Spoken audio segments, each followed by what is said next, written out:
মামা সালামু আলাইকুম। ওয়ালাইকুম সালাম। মামা ভালো আছেন? ভালো। মামা আলু তো খুব সুন্দর হয়েছে। হ্যাঁ মামা ভালোই হয়েছে। খুব সুন্দর হয়েছে না? হ্যাঁ। এই আবাদ আপনি কতদিন হলে করছেন? আলু আমি 2 বছর আগে থেকে করি। এবং আপনি সফলতা হয়েছেন তো? হ্যাঁ সফলতা হয়েছে। তো আর আর কি করছেন? আর যে রসুন করেছি, পেঁয়াজ করেছি, বা পেঁয়াজ তো সুন্দর হয়েছে। ফল তোলা মটর। ফল তোলা মটরও করছেন? হ্যাঁ। তাই চলেন দেখি মটরটা দেখে আসি।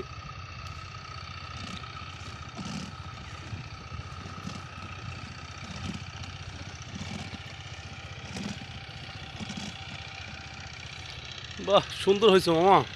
হ্যাঁ। ফল তোলা মটর তো অনেক সুন্দর লাগছে দেখতে। আপনি সফলতা ফল তোলা সফলতা মটরে আমার সফলতা ভালো হয়েছে। ভালো হয়েছে সফলতা? হ্যাঁ সফলতা ভালো হয়েছে। তাই